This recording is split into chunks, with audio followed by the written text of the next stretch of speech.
Bonjour, je m'appelle Jocelyne Isabelle. Je suis directrice à la garderie ici à Whitehorse au Yukon, la garderie francophone. Ça fait maintenant 7 ans et demi que je suis au Yukon. Je viens du Québec. Moi, je suis Leslie, je viens de Belgique. Ça fait 18 ans que je suis au Yukon et je travaille dans un bureau, dans une garderie. Donc, le fait d'engager du personnel à l'étranger offre une plus grande diversité au niveau des enfants, une ouverture au multiculturalisme et la découverte de nouvelles cultures. Le fait d'embaucher à l'international, ça a aussi comme avantage d'apprendre des méthodes de travail différentes, d'avoir des idées différentes de comment faire les choses.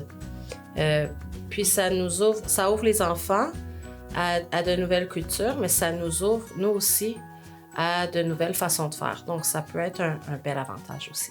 La première des choses, c'est que nous accompagnons les employés du moment où ils sont recrutés jusqu'à leur arrivée au Yukon et la création de leur premier cercle d'amis. On met aussi en place des trousses d'accueil. Donc, ce sont des trousses qui contiennent de l'information pertinente pour tout nouvel arrivant éducateur. On met aussi en place des formations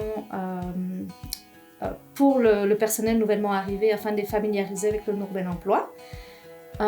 Et on fait des 5 à 7 d'accueil avec nos anciens employés et les nouveaux, et on tente de jumeler les gens par intérêt afin qu'ils puissent avoir des personnes ressources autres que la direction ou l'adjointe administrative pour toute question relative à la vie au Yukon ou le travail à la garderie. Avant même leur arrivée au Yukon, on les accompagne dans leur démarche de migration. On les aide dans les démarches administratives. On les aide aussi dans la recherche de logement. Ça, je pense que ça peut avoir un bon impact. On fait aussi le soutien des familles pour l'inscription des enfants dans les écoles. On aide aussi les conjoints dans leur recherche d'emploi. La reconnaissance des formations des travailleurs étrangers est toujours quelque chose de compliqué et un peu un défi. Donc, c'est notre responsabilité de nous assurer que les formations de ces travailleurs soient reconnues au niveau du gouvernement du Yukon notamment. Ce que nous faisons, c'est que lorsque nous recevons les CV, nous assurons déjà que la formation puisse être reconnue. Ensuite, on demande à chaque candidat de faire une évaluation de leur formation auprès d'un organisme canadien reconnu, par exemple le WES ou l'ICAS ou d'autres établissements qui sont cités sur le site du gouvernement du Canada au niveau de l'immigration. Par la suite, une fois que nous recevons le rapport, nous le soumettons au gouvernement du Yukon qui, lui, va établir les niveaux de formation de ses employés.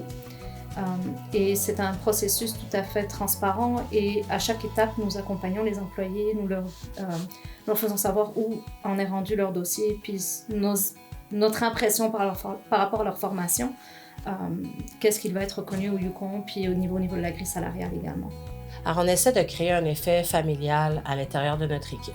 Alors, on organise des sorties, on organise des activités d'équipe. Par exemple, l'an dernier, on a été faire une sortie de traîneau à chien, toute l'équipe ensemble, à l'extérieur du travail. On a fait faire des manteaux de la garderie, des chandails de la garderie pour créer un sens d'appartenance. On a des journées de formation ou des journées pédagogiques qu'on appelle. Donc, on a 6 journées pédagogiques annuellement. Journées où les enfants ne sont pas à la garderie et on fait des choses ensemble, que ce soit des formations, que ce soit des réunions d'équipe. Donc ça, c'est du temps professionnel qu'on se donne ensemble et qui les encourage et qui valorise aussi leur travail au quotidien. Donc ça, ce sont toutes des choses qu'on fait pour